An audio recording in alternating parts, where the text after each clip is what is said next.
So good afternoon, grade 12. We proceed now with our second lesson for research project, and that is with the identification of the problem and the asking of questions or research questions. Then I'd like to share this screen to you as this contains the discussion for today. Where's the screen? For a while. Excuse me for a while.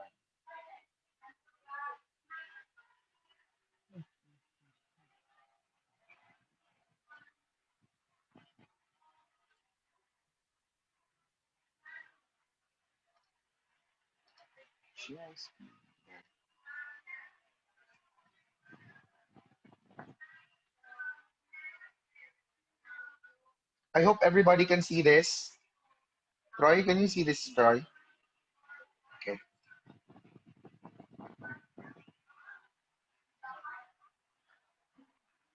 What about this one? Can you see this?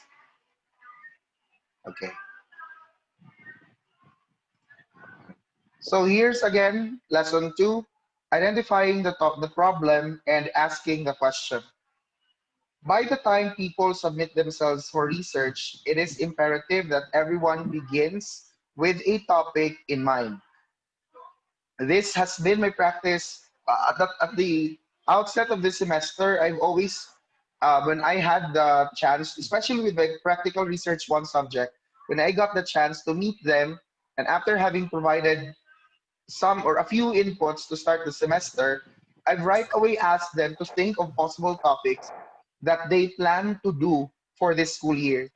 It would greatly help if, even if their groupings or pair ups for PR1 have not been done yet, each of them will have already thought of a possible topic to do.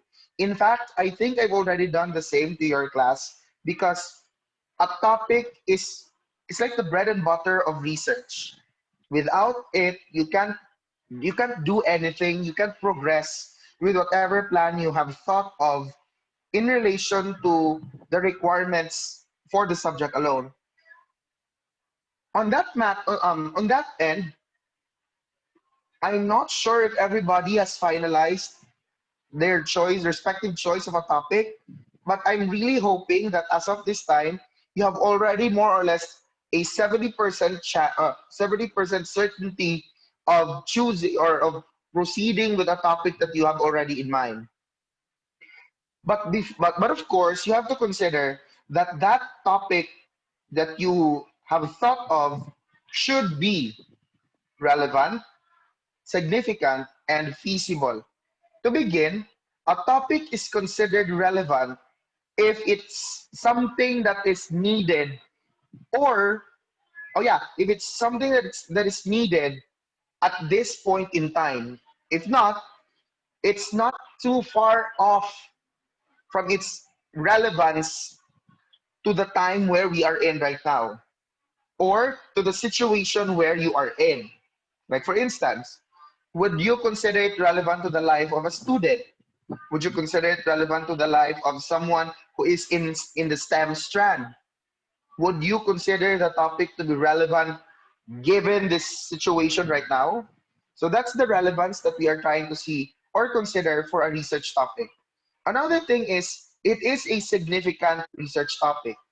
A research topic that is significant is one that hopes to cater to the needs of the people who will be affected by it. Remember that part in your research paper in PR1, PR2, there's that significance of the study. What you indicated there were the groups or sectors in the community who will be benefited by the time your work gets pushed through or accepted. That is the significance that we are talking about. Lastly, the topic should be feasible, meaning it can be accomplished. For a number of times now, I've said, perhaps not to your class, but to my PR1 class, or to all of my research students before, there's nothing wrong if you think of an ambitious topic. There's nothing wrong if you aim for a research project or a research paper that's quite encompassing of great things. But you have to really consider the feasibility of that topic. Can you do it? Can it be done given the limited time that you have and the limited resources that are at your disposal. That's the feasibility that we want you to consider. No matter how good the paper is, no matter how good your write-up may be, but if you cannot proceed into the actual conduct of the study, meaning we have there the gathering of the data, your topic would still prove to be useless. Your research would still prove to be useless. So always consider that. Look at the feasibility of the study. Take, for instance, a capstone study that I met back when I was in another school. There was a group who wanted to create a cure for cancer. Consider that. The group wanted to cure cancer. Is it a good reason? Is it, or does the research have a good intention? It does. Does their research, is their research considered significant? It is. It is. Is it a relevant research paper? It is. Is it feasible? That's another thing. First that you have to consider, they are simply senior high students. Allow me to put it that way. Simply senior high students. You cannot expect high-end laboratories to just allow senior high students to manipulate whatever they have for the purpose of a student's research. Second, as they are students, they are still being funded by their parents. Therefore, their resources are safe to say, you can safely say that their resources are quite limited. Thus, the feasibility issue of their study. There was also one group in another school which wanted to create a tablet, a capsule in order to cure dengue or cure someone who got sick of dengue. However, logistics turned out to be a problem. Financial matters turned out to be a problem, and that made the group decide that at that moment they could not yet carry out the goals of the research. Intention was there, literatures were found, significant, that can be ascribed to the study, but in terms of feasibility, they failed. So always consider that. Your study should be feasible. It should be within the capacity of you as researchers to accomplish. Again, I did not say that you should prohibit yourself from doing an ambitious research. If you can do that ambitious research, what do I mean by ambitious here? It's probably uh, I hope it's not a term that insults anyone. The ambitious research, the ambitious word that I'm attributing to research is one that goes beyond the usual research paper submitted by students just for the sole purpose of submission. These are like research papers that would really drive you more and do more or ask more from you. If you want to do that kind of research, then of course be my guest. I would highly appreciate your effort invested there. But if as of this time, you kind of are inhibited by so many limitations, thereby questioning the feasibility of your choice of topic, then also try to look for a plan B. So what are the possible areas from where we could get these research topics? So these are the possible areas for brainstorming for research topics. You may get them from schedules or scheduling, from team teaching. You can talk about peer mentoring. You can also look at evaluation of learning or reporting to parents. This is where RISA's study about parental involvement can be related. Right? You have here reporting to parents or evaluation of parents' involvement. That falls into this category. Opo.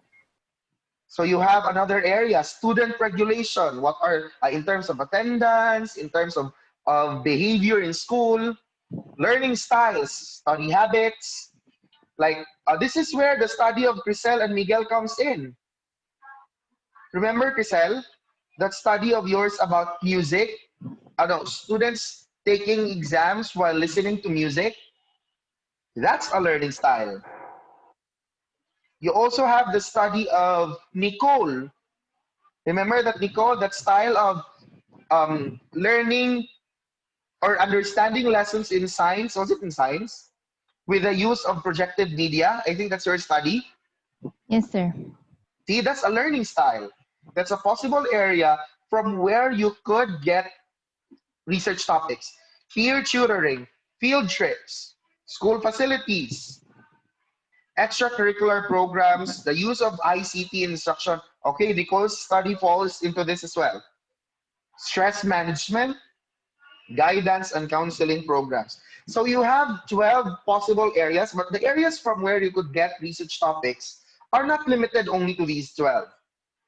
If you want, you can look at what possible areas you can go, you can get, what possible topics you can get from business related activities. If you are an ABM student, if you are a humanities student, you go into behaviors of students at home or children at home in comparison to their behaviors in school.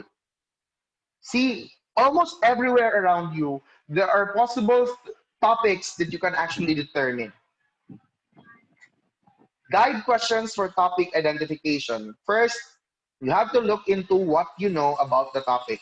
What's your background knowledge, background information given the topic? Second, what should I know? What is it that should be known regarding the topic? So what's new? Or in relation to what you have already known, will it be verified? Or will it be expanded? What do previous studies say about my chosen topic? What part in your PR practical research paper last year highlights the third guide question? The third guide question again is, what do previous studies say about my chosen topic? What part is this in your research paper? This is the Troy. What part is this, Troy? Related studies. That's your related studies part, your conceptual, your theoretical background or your theoretical framework. Specific, wait, there. Specific consideration in choosing a research problem. First, consider its workability. Is it within the limit and range of your resource and time constraints? I couldn't emphasize it enough that you should always consider your resources and the amount of time you have in order to accomplish that research work. Will you have access to the number of samples required? As of this time, it's going to be a challenge to you to look for the right number of people who you shall consider as sample for your study. That's under workability. Is there a reason to believe that you can come up with the answers to the problem? That is another question, a challenge to workability. Is the required methodology manageable and understandable? Another specific consideration, critical mass. Is the problem sufficient in magnitude and scope? Are there enough variables and potential results? This is where another angle could be examined. Like, is this study really worth, or is this problem really worth the time of being studied? Is it under your field of interest? Like, are you interested in the problem? Or does it also relate to your career interest? Another consideration, the theoretical value. Does the problem fill a gap in the literature? So that's one thing that we need to be reminded of when it comes to related literature. Whenever you found, whenever you find a related literature, always look into the gap between your paper and the literature that you found. That gap is what makes your paper different from your related studies or related literature. And that gap is the very reason why you have decided to work on that study. This is also where replication comes in. The world of research allows replication of other researches because the already done researches have been left with gaps. A clear proof to these gaps is the presence of the scope and limitations. When researchers declare the limitations of their study, that is now giving their readers an idea that there are gaps that need to be filled in for that set or for that concept to be completed. It's just unfortunate that when one research was done, there are just gaps that weren't completely filled in. So that's where the new researcher comes in to fill the gap. If you do not, the wrong practice of some students is they go online, browse online to look for related literature and related studies. They go with the results right away. That's it. And then whenever the related studies talk about the same variables that the students are researching on, they right away consider it as a good literature. Well, that may be a point, but they have really forgotten the purpose of referring to that related literature. The reason why we look into that related literature is to see where they did not succeed or what elements they did not include. These are the gaps in those related studies. And that's where we shall come in as the new researchers to fill in the gaps of those previous works. Let me give you an example. Students' attitudes in mathematics in relation to English, or in relation to academic performance in math. So you have their variables of attitudes toward a subject, which is math, and academic performance in math. The gap there, the obvious gap there is that study is limited only to one area of specialization, which is mathematics. So if I were the researcher, I'd fill in the gap by trying to consider another area of specialization. I might want to deal with science or with English or with subjects in the languages area. See, that's a way to fill in a gap. But what I'm doing is not yet complete because my study has filled in just a portion of the entirety of the gap. Another research might want to look into attitudes towards social studies and social studies until such time that attitudes towards all subjects have been identified in relation to the academic performance in all subjects. Once that's done, all gaps have been filled in. Another thing that you need to consider regarding the theoretical value, will it contribute to the advancement in does it improve the state of the art? So again, it has something to do with what will make your study stand out or be different from another work. Is it contributing something new, expanding on a known knowledge, improving things? And of course, you can only know this after having learned what these read literatures or studied papers, the ones that you have referred to, have declared in their scope and limitations. The last consideration will be practical values. Will the solution to the problem improve practice? Are practitioners likely to be interested in the results? Will the findings aid the managers in making sound decisions? Will the system be changed by the outcome? So this is now something to do with you coming up with something, and will it be useful? Or by the time people use what you have presented or accept what you have proposed or implemented what you have suggested, will it bring about a change? Will it bring about a significant change as results? This is reflected in your action plan. Remember that? Remember that part of your chapter of your, I think that's after your chapter 3, the action plan. Your action plan tells us of how your studies results came of how your studies results will be reflected. Hopefully, it will bring about some change to whosoever is being affected by the study. Parts of the research paper that help clarify the problem. I'd like to remind you, these parts are not the parts of our IMRAD research paper. Again, these parts are not the parts of the IMRAD format that we will do. I'll present to you the IMRAD format in our third lesson, but for now, I'm presenting to you these research parts because they again are there to clarify the research problem. We begin with the background of the problem. It is in this part of the study where you need to present the assumption of like why your study makes such a significance in this world.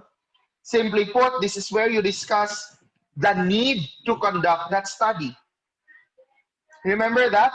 That's the main importance of your in your format last year. This would be more or less related to the rationale or rationale. Your rationale presented your variables, the story behind your variables, what's the issue behind them, and why there's really a need to study those variables. If you cannot discuss that, then perhaps there's no need to study the problem. For instance, sir, my research topic, sir, is about uh, chicken bone as fertilizer. What if? What if? Sir, my use of chicken bone as fertilizer. You should expect that my next question there would be, why?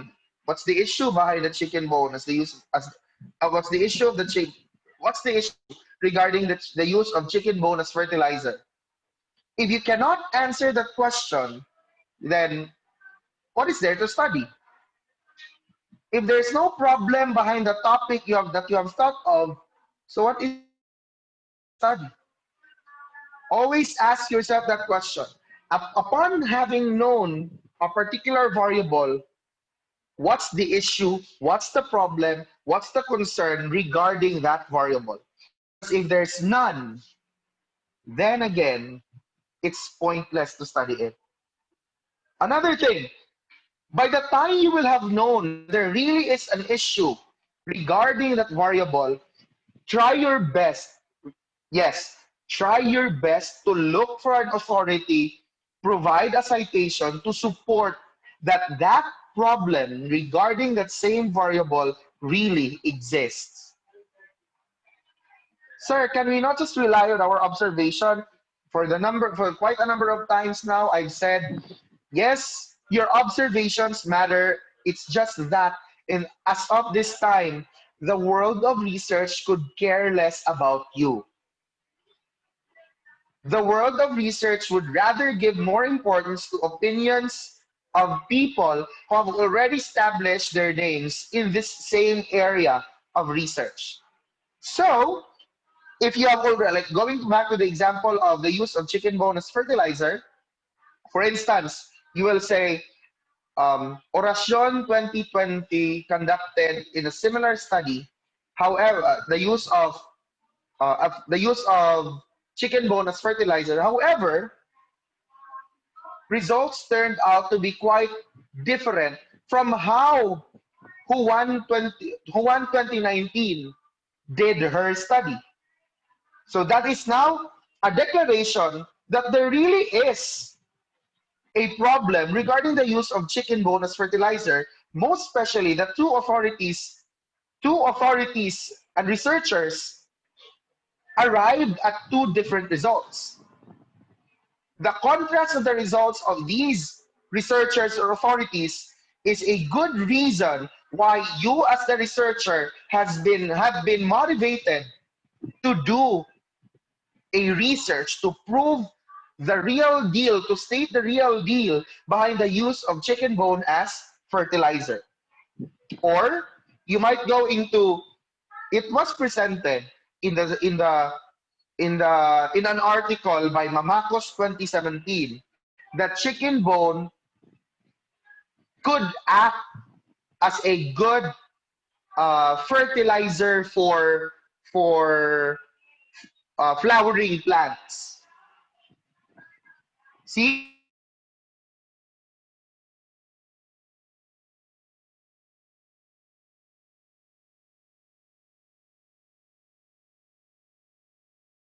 Mamakos 2017 found out that um, chicken bone does not work well if used for non-flowering plants.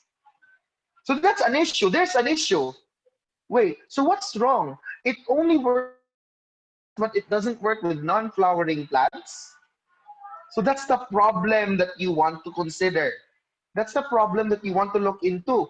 But take note, you did not just come up with a problem yourself.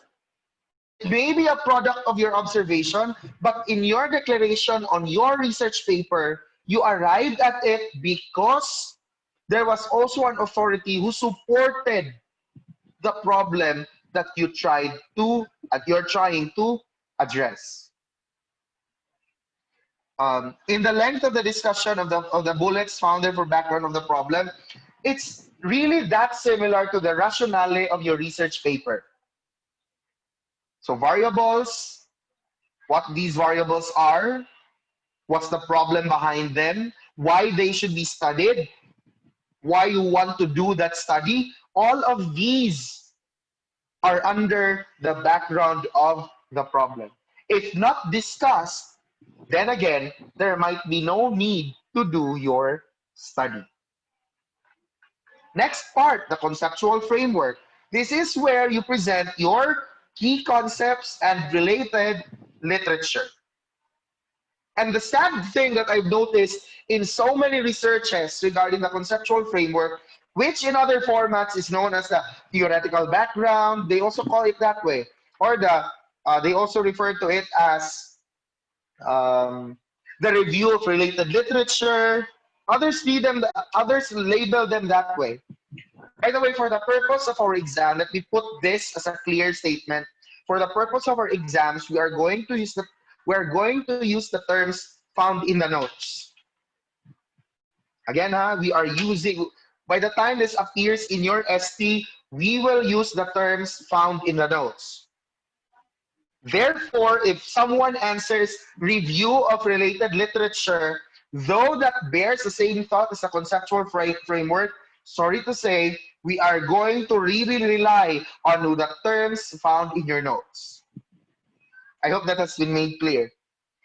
Regarding the review of related literature, conceptual frameworks, theoretical backgrounds, one sad thing that I've noticed in the works of many student researchers is that they simply look into a study and put it into their own study, period. To them, the process is completed there. Unfortunately, the process doesn't just go with copy pasting and done. No.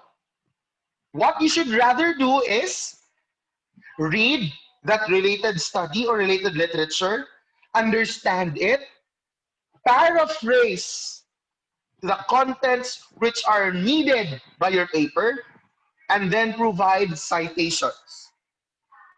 Don't forget to provide citations. Once you're done with these four, you proceed with the last part. And this is a very important part. You establish the connection between your work and the study or literature that you have just cited.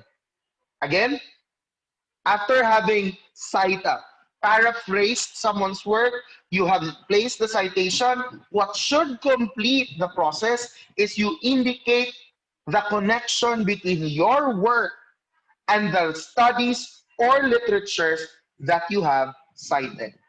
It's not enough to just simply quote someone, to just simply cite someone. You should still establish the connection between your work and someone else's work. If you have not done this, then sorry to say, your conceptual framework has actually failed. Next. For quantitative researches, of course, you will require a hypothesis. What are the two types of hypothesis? I'd like to ask Nathan. Null hypothesis and alternative hypothesis. How do we state the alternative hypothesis, Lexinet?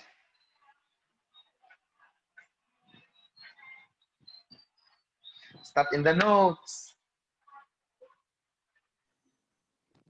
What is this? Again, the question is, how do we state an alternative hypothesis? I did not anymore put that in your notes because that's something that should have been learned already back in probability and statistics. Besides, you've already done your chapters 1, 2, and 3 for PR2 last year, so that kind of proves that you have already the knowledge on hypothesis, types of hypothesis. So the question again is, how do we state or structure an alternative hypothesis?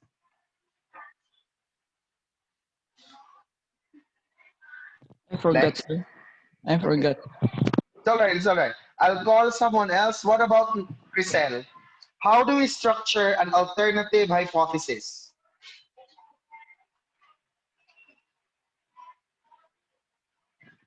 Criseline? Sir? How do we structure an alternative hypothesis? Sir? How do we structure an alternative hypothesis? Um,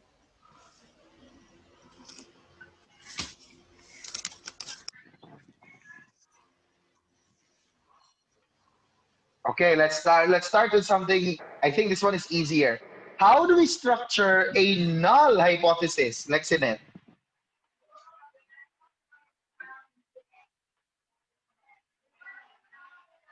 Null hypothesis.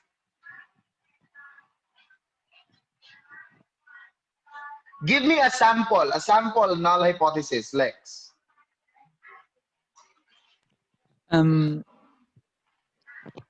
Was there something wrong, sir? Huh? Something wrong? Yes. A sample null hypothesis. Troy, give me a sample null hypothesis. There is no difference between the chicken bones and uh, animal manure. Okay, thank you for that answer, Troy. There is no difference between chicken bones and animal manure. As for the, I think we're talking about fertilizers here. As fertilizers. See, what word in that answer of Troy right away gave the idea that the hypothesis is a null hypothesis? Crisel. there is no significant. What word? What word? I was just asking for the word. What word in that answer of Troy right away tells you that the hypothesis is a null hypothesis? The really the What word? It's a short word.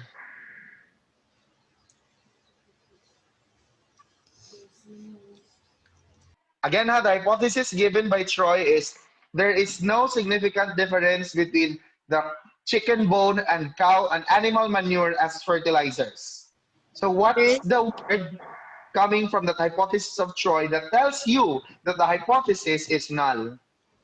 there is no significant Just a word, Grisel. Just give me one word. significance, sir. Is it Different. the one that shows nullity, the one that shows a null hypothesis? What word is it? I'll try to call Majoy. What word, Joyce? In the sample, No, sir. Troy, it's the word no, correct? No, sir. Yes, yes, No. Joyce. Yes, Joyce. Yes, yes. We already get it, Joyce. The word no, the presence of the word no is an indicator that the hypothesis is a null hypothesis. Therefore, if the hypothesis does not bear any negative term, you can safely say, oh my, I've been signed. Can you still hear me? So what happened? Yes. I Yes. don't know. Why, sir? I I've been signed out. See, Gadugdug is here. Can you still see the screen? Yeah. What else can you see? You, the screen, and see me Gadugdug. The PowerPoint, the PowerPoint. Yeah. Okay, okay. I don't think you're. Oh, okay, go.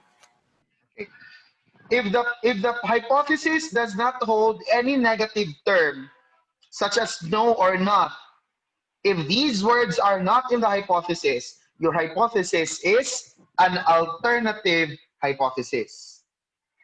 So if you state it positively, that's alternative. For instance, there is a relationship, there is a significant difference, or you can structure it as a directional hypothesis.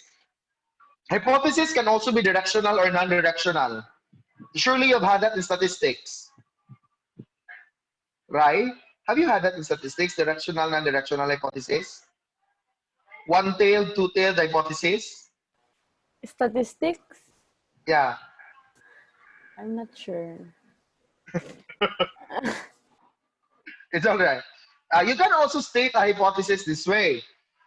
If you add or if you use cow manure as fertilizers, the plants will grow better, taller than those plants with chicken bone fertilizers.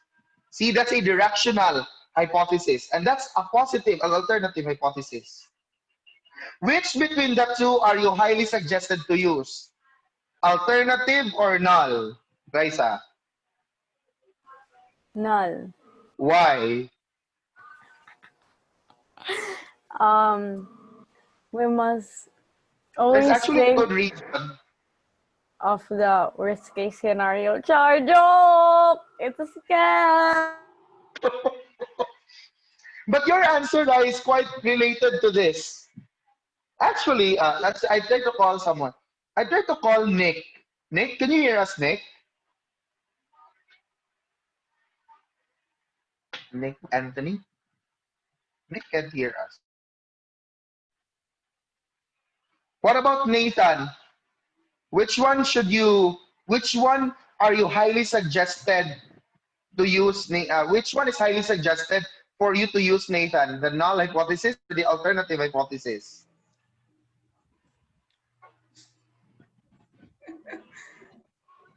Alternative. Alternative. So what happened to your research paper, Nathan Mamakos? Oh, no, sir. No, It's the null hypothesis. And the reason, again, the reason given by Raisa is quite close to it. The null hypothesis is rather suggested for researchers, especially student researchers to use. Is because the simpler reason there is the null hypothesis bears with it a psychological effect. That, since it's already stated negatively, you already have nothing to lose. For instance, the study says there is no relationship between variable A and variable B. However, results turned out that a positive relationship is actually there. Will that be beneficial to your study? To your expectations? It is. But if the results turn out to be really negative, what will you have to lose? Your study, in the first place, has already been preconditioned to have no relationship, that your variables will have no relationship at all. So yes, right. It's quite close to that answer. There's nothing much to lose anymore. The next part of the research paper, yes, this one really clarifies the problem because it is called the statement of the problem. This provides what your paper really wants to do. From the structure of a general problem statement to specific problems or specific questions, that's the statement of the problem. It determines the purpose of your study. That's more or less how your general problem statements have been structured. Remember the words, this study aimed to, This study wanted to determine, this study sought to, these words reflect the purpose of the research paper. And again, that's a clear proof that through this part of the research paper, the problem can really be clarified. Then there is also this mistake by which students tend to overwhelm themselves of what they really want to do. They tend to forget that in doing the research, they just have to work with what the problem is trying to say. They should not go out of what the research problem wants to find out. Heck, that's the reason why the statement of the problem is there. Another part, the definition of terms, to where we have been given the option to provide specific characteristics to particular words or expressions in our study, especially the ones that constitute our research problem. I'm talking here of no less than our variables. The words of Bruce Tuckman shared to us that definitions can be of three types. We have type A, type B, and type C. Type A is a definition based on how something has been created, how something has come into existence. That's type A. Type B is how can something work? How does it work? How is it operated? Type C is what are its properties? What makes up a particular element or variable? That's a type C definition. And ideally, when you do research, ideally, we are to have our operational definition consisting of three parts. It's there in your copy. You have the universal meaning. This is the ideal definition, which is operational in nature. You will have its lexical meaning or universal meaning. That's the meaning of the term that is applicable to all or across all areas. So that's more or less a lexical or a dictionary definition. But that's not the end. Together with it would be how the term is used in your study. To end it, how the term is being measured. For instance, academic performance. I'm not really sure how academic performance is defined by the dictionary. Let's just assume that across all fields in the field of education, academic performance is defined as the output of students' effort. So again, that's an assumption of the universal meaning for academic performance. The output of a student's academic, what did I say? Output of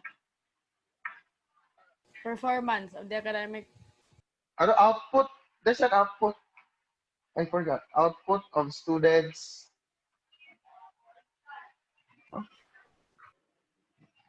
Acad perf. Yeah. But I forgot the definition for acad perf. The one that I assumed. Okay, let's try to come up with something else.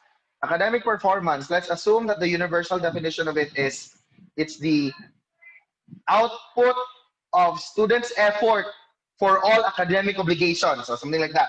Output of students' effort for all academic obligations. Universal. In this study, this refers to the grade that the students obtain in research project. That's operational. That's how it is used in my study now. Then for the third element, this grade is measured in terms of numbers reflected in the transmutation table of the institution of the school where the student is enrolled. See? That's what completes an operational definition. Ideally, that's how it works. However, you've been given the leeway of defining operationally sometimes in your research by focusing, if not Yeah, by focusing, if not to two, but just to one. I think you just went, I think it's just with one. You went with how the term was used in your study. I think you did not anymore go with how it's being measured. So but then again, that's fine. It would be great though if you could go with the ideal contents of an operational definition. What's it The mean, sir, importance of, na yes, right? the meaning is gonna define in how it is being measured, like the scope of your... How it's quantified, right? Like in the word, like in the concept of academic performance, right? Here in IA, we quantify academic performance based on what the transmutation table provides. Based on your scores. Your scores are recorded, they're totaled, but they are quantified further using the transmutation table to arrive at a grade. So that's the measurement. The term or the definition and how it's used in the study is, in this research paper, academic performance refers to the grade. But what the follow-up there is, how is the grade measured? So there, you have it, the grading system, which also ends with the transmutation table's reflection of whatever grade comes out.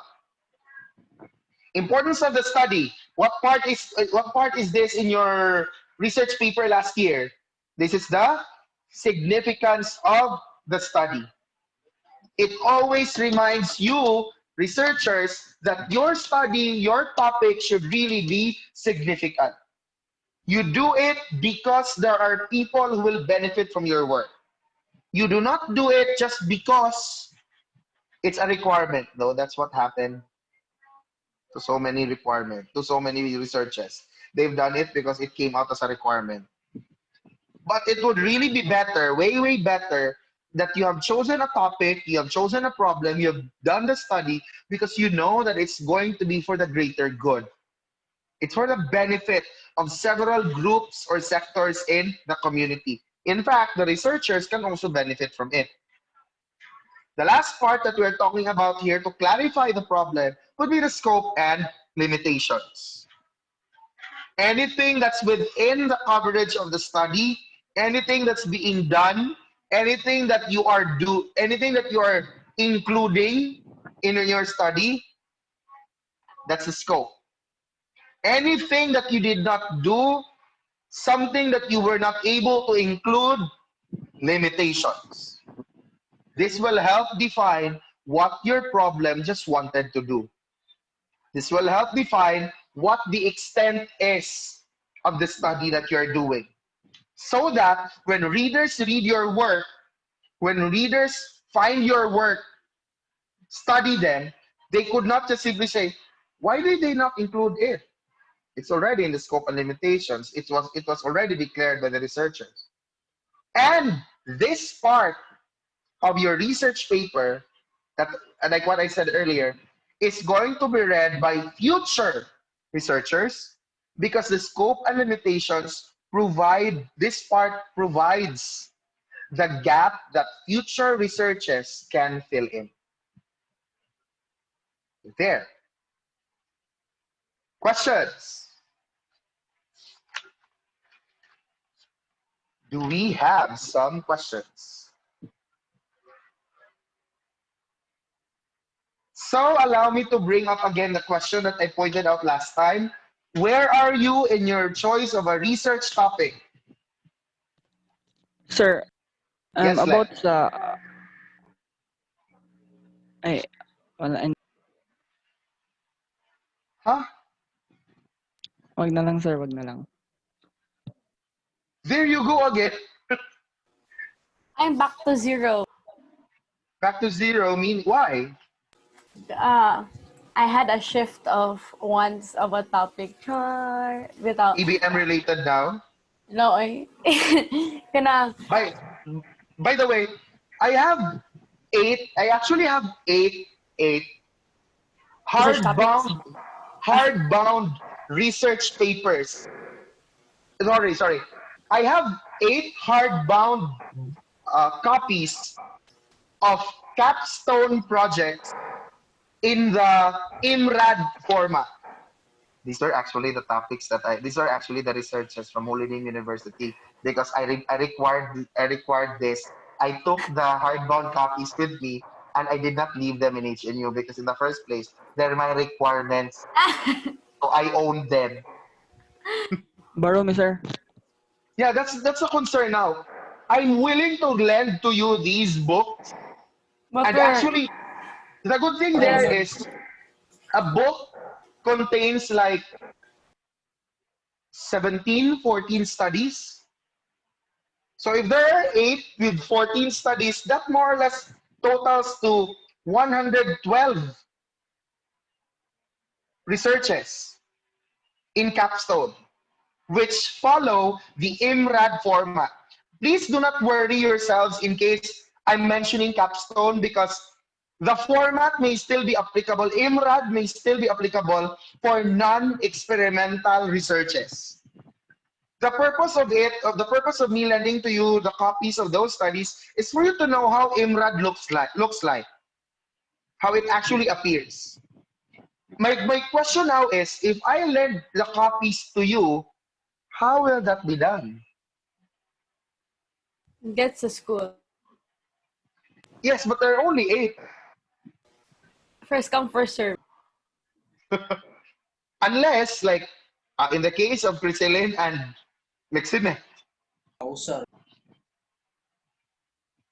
But take note, Hi, joke, we're 14 pala. I did not yeah, realize. I thought we're all you're doing 11. research individually, people. You're doing individual researches. Insert no And module, sir. Duo, duo, duo, no, duo, duo, no. duo, There's a duo. module, sir. Yes, Nathan? Sir, The if you research you have, you insert na lang our module, sir. Pag ining Monday ba? the problem is kulang nga yung research. Nathan, there are just 8 books Sir, available. if you think of it, if it's a duo, will be 7. I'm not thinking of it that way, Natay. But sir, you know, for practicality. Wow, practicality, see? No, I think you've already expressed last time your willingness to do individual researches, and I would not Duo, want to disappoint duo, you. I do not want to duo, be frustrated, of course. duo, duo, The duo. danger with doing a duo or a paired research work here is you are not seeing each other from time to time, and that you We can might man, be work. sir. No, you don't. I do not want this subject to be used as an excuse for you to go to someone else's house Sir, ayan, because I did surely actually. you've We been made a wanting research for at our that to home. happen. Diba? I can't afford that one of like I don't So want boring. Lexington to still ask his mom, Nama, can I go to Crisel so that I can do the research?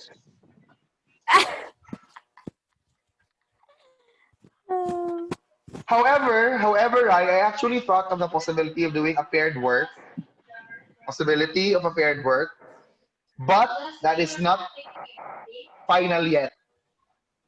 That's not final yet. However, I assure you I have the 8 copies with me. I think I can start bringing them by next week. They're very thick. They're really thick because then again, It's a one book, compilation. yeah, one book is a work of one section. Since sir Oh. or senior high? Senior high researches. And each section each class had created like 14, 13 researches. So you can just expect that the total compilation is heavy. I have 8 hardbound books with me. Ah, so it's not that long by the IMRAD. Yeah, It's just the like chapter 1, ganun, kalong. your chapter 1 actually is thicker than the IMRAD format that I introduced. Like what I said before, the IMRAD format can actually be finished with like 27 pages, and that includes the preliminaries already. The title page, abstract, acknowledgement, table of contents. They're there.